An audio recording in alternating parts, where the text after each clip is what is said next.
And welcome back to this week's Who Would Win. And as you can see in the title, this week we're pitting up the robotic / intellectuals.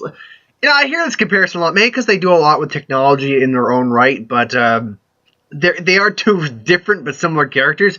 Ultron from Marvel Universe versus Brainiac from the DC Universe. So when doing these, when looking up these guys, you have to understand there's different versions of these guys. I don't just mean in Marvel, in like common continuity, like, hey, we rebooted the DC Universe, New 52, now it's New 52 Brainiac, or hey, it's the new Marvel Ultimate Universe, this is Ultimate version Ultron as opposed to the original one. I mean that there's literally different forms of them within their normal continuity, which I think you are all aware of. But we're just going to kind of sort of mesh them, but kind of, if you think of the generalized version, you usually think of these characters. For many people, for Ultron, it's either the Avengers Age of Ultron, the movie, or just the standard Ultron you see in comics. Or with, the evil face and all that, which I learned, actually, because I have Iron Man in that special Iron Man shaped CD case, that if you lift Iron Man's head just right, it turns into Ultron's head, which is kind of fun. And with Brainiac, you can think of Brainiac however you like. A lot of people might go to the animated series. Others might go to just the comic where it's the green-looking dude. Kind of almost Martian Manhunter looking. You could say that, but we're going to go with a generalized roster of their abilities and so forth. So, let's start ourselves out with Ultron. Now, Ultron, his size varies, but generally speaking, he usually stands at about 6 foot even and weighs roughly 535 pounds. Now he was created by Hank Pym in the common continuity. That's the version we're going with. It's a more reasonable version to be talking about. He was created by Hank Pym to be a protector, and he goes rogue, all that. We all know the story. So, but in terms of how he's always trying to improve himself, he has Ultron drones. He can transfer his consciousness between Ultron drones. His strength is pretty impressive, being at near 100 tons. Being able to lift at least 100 tons. His speed, I wasn't able to calculate his speed because I couldn't find anything on his actual speed, but generally speaking, he's roughly around Iron Man level speed, give or take. And turns out now his entire physicality, his outer shell body is usually composed of adamantium, generally speaking, making him near indestructible. He's durable enough to withstand a 100-ton megaton nuclear bomb. That's pretty durable. But it's only about 0.5 or half an inch thick. So the rest of his mechanics are more titanium. He's got flexible titanium for his joints, which are vulnerable weak points to him. But then when you get into his actual abilities, he has concussive blasters. He has plasma beams. He has tractor beams. He has radiation beams. He has gravity epicenter beams, which basically epicenter beam, which can put an opponent, obviously an organic opponent, into almost a death-like coma and can control, basically like a gravity manipulation. Actually, like you saw in Age of Ultron, assuming you saw Age of Ultron, which most people did. When he actually when he does his gravity ability, either pull Stark towards him or he lift up that chunk of Earth towards Black Widow when she's chasing him in the street. That's a legit thing. That's a legitimate ability he has. It's basically gravity manipulation to a degree. He kind of messes with gravity in certain areas. But he's also programmed with great deal of knowledge on his own. He has vast amounts of data on many different fighting style, even though he just tries to overpower individuals' weaknesses, things along those lines. He can, as I said, transfer his consciousness into any other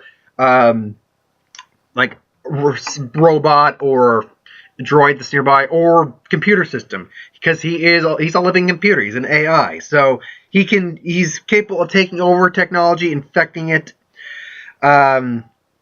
He's powered by a nuclear reactor, basically, so if you maybe want to try getting a weakness in him, there's your weakness. There's a weakness right there.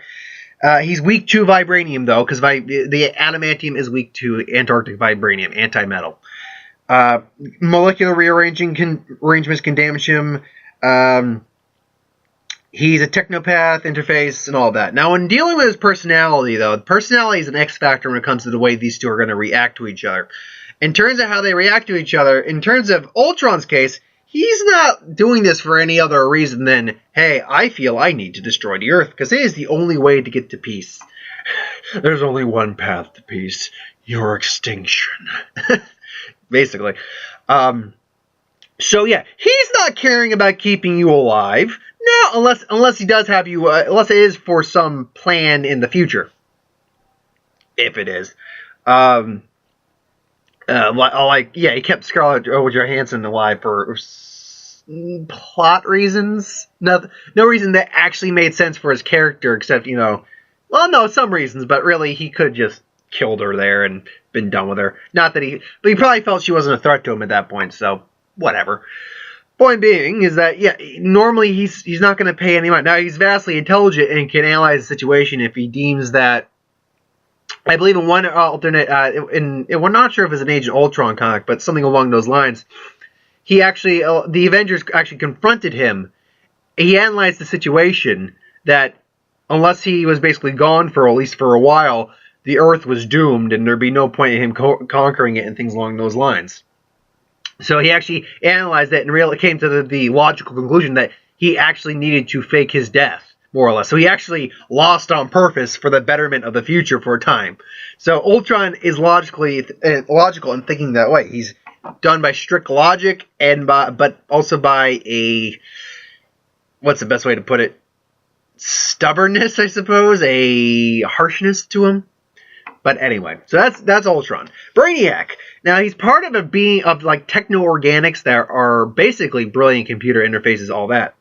Now, he's obsessed with knowledge. He usually stands, again, varying heights and stuff like that, but usually he's around 6'6" at 300 pounds. So he stands a good half a foot taller than Ultron usually, but because he's not metal normally, around 200 pounds, give or take, less than he does.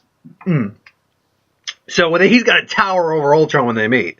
But he's obsessed with knowledge, just gaining knowledge in the universe, all the knowledge, which I never understood that about. I was like, yeah, you're trying to gain all the knowledge, but what actually will happen to you, Brainiac? What will you do when you finally gained all the knowledge in the universe, if you think you even can? Did you ever stop to think about that? I don't think you did. Then again, he's a 12th level intellect, which is basically the highest level intellect you can go. There's only like 2 to 3 other individuals in the DC universe who are like that. Lex Luthor's a 12th level intellect. I believe Darkseid is. I think Superman might be. I don't think Batman's a 12th level intellect, but then again, who knows? Maybe he is. Because, he became a guy in Shoot-Off series. He became a new god of knowledge. So, but yeah, he's a 12th level intellect. He's like the highest level intellect you get, basically. Now, he's a master scientist, technician, tactician because of all the knowledge he's gained. And he has his ship. His ship is basically connected with him in recent comics or in recent incarnations. So that's kind of the version we'll deal with. He's tied to his ship. His ship has a whole bunch of, defense systems and things along those lines. Force fields, laser fields. And among them, he has a near impenetrable force field belt, a shrink ray, which he uses to shrink cities. He can possess others. He can absorb information at an instantaneous rate, transfer his consciousness to other machinery, manipulate computers, use a technopath, replicate multiple versions of himself. He has his Brainiac Pros, which are basically humanoids that are roughly the same size as him, but basically have an amassed kind of hive mentality of all his collected info. He can control space and time to a certain degrees within his ship, but not necessarily outside the ship. It's kind of vague at just what the level of his control is on that, but it's still relative to this. And when in connection with his ship, he is strong enough to overpower Superman physically, and when he's in his ship. That's not good. I mean, to anyone who's going up, if you can overpower Superman physically, you're not to be trifled with. But he's not invincible either. The problem with Brainiac is the fact that he's not right out trying to kill you. He is obsessed with knowledge. He wants knowledge. He wants to gain all the knowledge. It means he's going to do everything he can not to kill you so he can keep you for studying. And that's his Achilles heel. If he's not going to try to outright kill you, he has a disadvantage against someone who is going to outright try to kill you. Plus, wasn't Superman Unbound? He got he got defeated by a simple math equation. I can't remember what. Superman literally outsmarted him. If you were somehow able to actually one-up him and do something he can't comprehend, it will cause him to flux in terms of his power. And, giving yourself an opening to beat him. Plus, when he's not attached to his ship, he's still pretty powerful in terms of just a flat-out humanoid alien, but he's far weaker than, say, Superman would be at that point. So Superman could easily take him outside of his ship. However, he's still got a laundry list of strengths that aid him along those lines. And, of course, he can probably do things like Energy Blast as well. I couldn't find that in the list I could find for him, but I'd be willing to bet he could pull off a few types of Energy Blasts. So how does this scenario set up? Again, I always go, not necessarily just it's time for a death battle. I don't just do that, and sometimes the opponent wouldn't even kill their opponent. Now, don't get me wrong. This one's probably going to be a death battle. But it's always, what's the most real, assuming they exist in the same universe, what's the most realistic scenario where these two individuals meet and fight?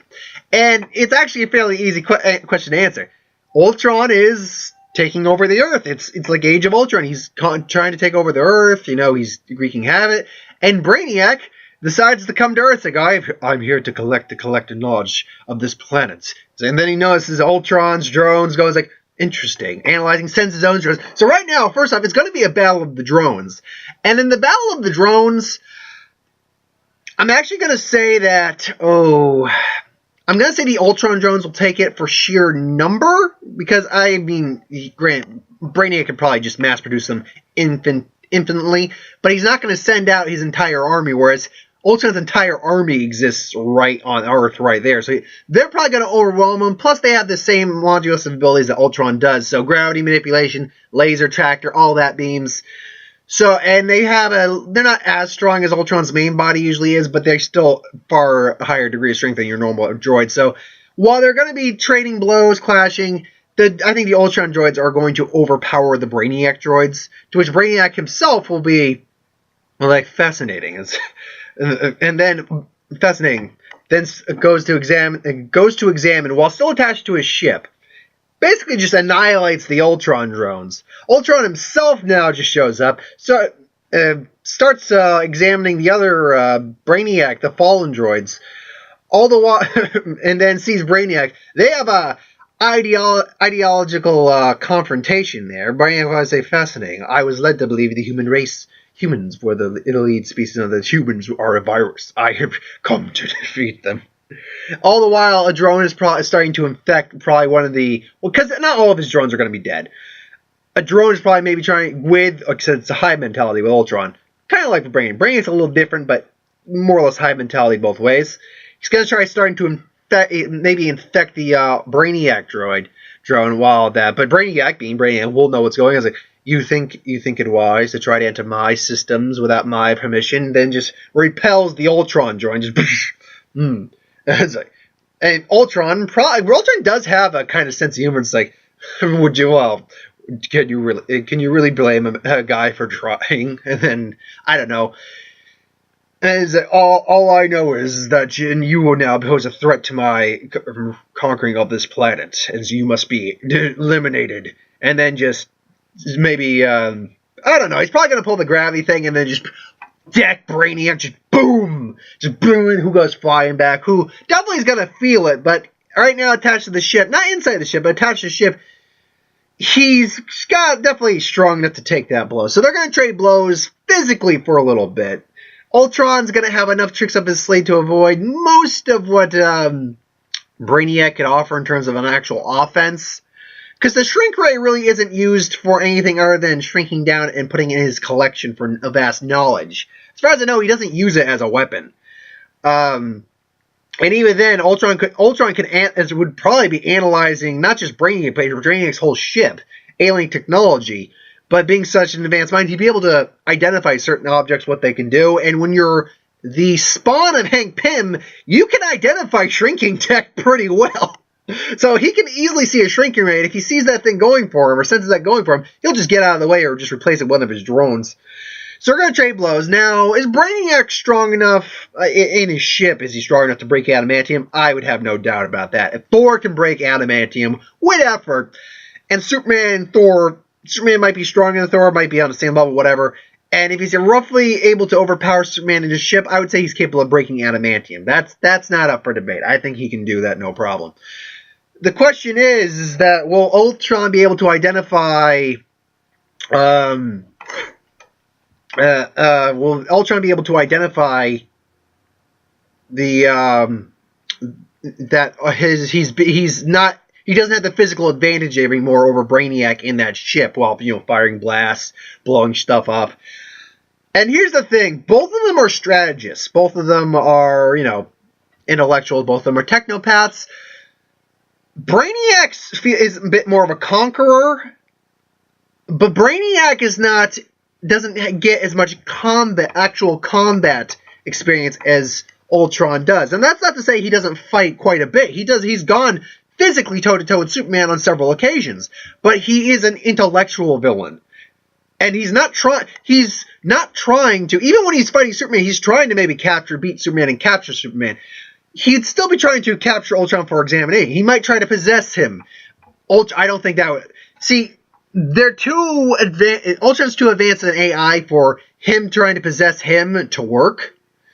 But Brainiac's not a pure AI. Brainiac's a techno-organic life form. He's a legitimate life form who can merge with technology and things like that.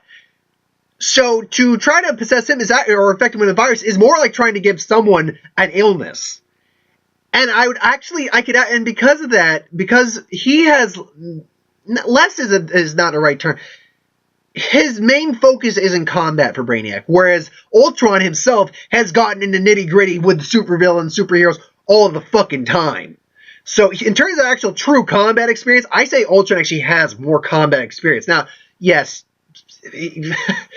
Brainiac's gone up against more powerful individuals. That's not right question. When you go up against Superman, that's de facto you've gone up against more powerful individuals. Though I don't know if Sentry's gone up, because Sentry, I argue, could possibly beat Superman. You can watch my Who Would Win on that if you want. Check the Who Would Win playlist, you'll find it. But I do believe Ultron has just the more combat experience and more tactical knowledge in that way it had to try to one-up Brainiac. So this entire time, while they're fighting, while he's distracting Brainiac, that's the thing. If Brainiac has to keep all his focus on Ultron... he's not paying full attention to everything else going around him. So, because hive mind for Ultron, what I see actually envisioning happening here is Ultron is fighting him in his physical body, and he can just switch bodies if he needs to.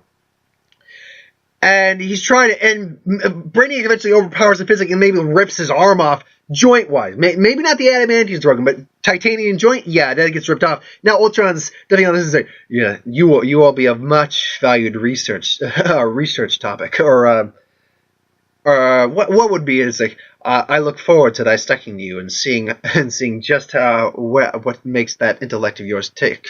It's like funny. It's like. That's humorous, Brainiac, because I was thinking the same thing.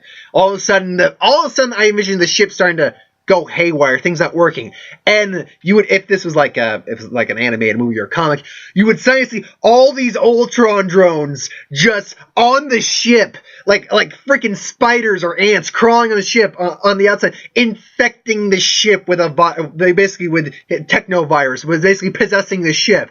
And after realizing this, Brainiac's like. And even though Brainiac wouldn't say it, like, oh, fuck! So, and then he's got to try to... The problem is, I do believe he could actually push them out in terms of their programming, except the minute he tries to focus on that, that's when Ultron just gravity slams his ass, blasts his ass, and just distracts him. And then the epicenter beam where he could put people into a death-like coma. Would that work on him? I think it could work on him because he is partly organic. Now, sometimes he is not organic. Sometimes he is actually a full robot. But the version we're going here is a techno-organic being. If you want to argue that a non-organic version of Brainiac could lose or be different, go ahead, argue that. I won't fight the argument for that. This is the version we're going with, the techno-organic version. And in that scenario, then first off, he does the coma thing. I think he's strong enough to resist the coma, though I think it would work. It would severely mess him up. Like, that'd be like a freaking shot to the brain. Just ah! And then he's just going to be like, and then freaking, Ultron comes in, just whacks him again, reattaches his arm, because he can reassemble himself if he needs to. And just starts boom, boom, boom, boom, blast. Brainiac's now just warping, and the ship keeps getting more and more infected. I think Ultron does this by sheer number, tenacity, and more willingness just to kill Brainiac, as opposed to Brainiac wanting to just gain the knowledge he wants from Ultron. So in the long term, I think he's going to end up possessing the entire ship, which in turn would mean Brainiac might just unplug himself there, try to maybe possess Ultron, who I think's AI is advanced enough where that won't work. And then Ultron literally just blasts him away with, like, well, I guess maybe a unibeam or something, like, whatever. A super plasma charged concussive beam, whatever. Gravity just crushes him, and Brainiac goes down. Now, the scenario where Brainiac wins is where he lures Ultron into the ship, but he keeps his ship on a safety mode standby, because I do believe Ultron's the one who engages them. But if Brainiac remembers to maybe just have his ship's defenses on, he can just keep the Ultron droids at bay and not be distracted. But the problem is, I think he's going to still be distracted in the fight regardless, because he's got to focus on the main body of Ultron, even though because his droid, now he has his own drones, but I do believe that Ultron could easily possess those drones or just warp those drones, or just destroy those drones. That's not for a question. So I think it just comes down to, as long as there's really only one Ultron left, Ultron loses. That's basically it. If Ultron loses all of his drones that he can, again, see through, act through, all that, Ultron loses this fight, because Brainiac's just going to overpower him, and if he's just focused on one Ultron, he can completely keep him out of his systems, all that. But if Ultron has enough drones left, which I believe it would be a very big possibility, because Brainiac could just make more, but Ultron's not going to just throw the kitchen sink at him right off the bat. He's going to have drones on standby, I'm pretty certain. That's the way I see it. I think he wins so long as he has the drones as long as he's distracting the main Brainiac from actually noticing basically the technovirus, we'll call it, the possession of his machinery, his equipment, his technology. Then I think Brainiac loses the fight. So in terms of how often, I think this one's a bit of a closer one, but I would say I'd give it 65. Now, I'd give it 60-40 in favor of Ultron. That's how I'd see it. Ultron wins because I do believe it's likely he'd keep drones on the standby. He'd distract Brainiac long enough to to possess the technology, and then just assert Brainiac's control. And I don't believe shrink ray will work, because when you're created by Hank Pym, Ant-Man, you can identify shrink tech and avoid it. And it's again, the biggest issue in this fight is their personalities. Ultron doesn't give a shit. He just wants Brainiac dead. Brainiac wants to learn about Ultron. He wants to control Ultron. He wants to just see what makes him tick, maybe see if he can improve himself. That's his Achilles heel. If you're not trying to kill the opponent, trying to kill you, you are at a serious disadvantage in terms of your mentality in the fight.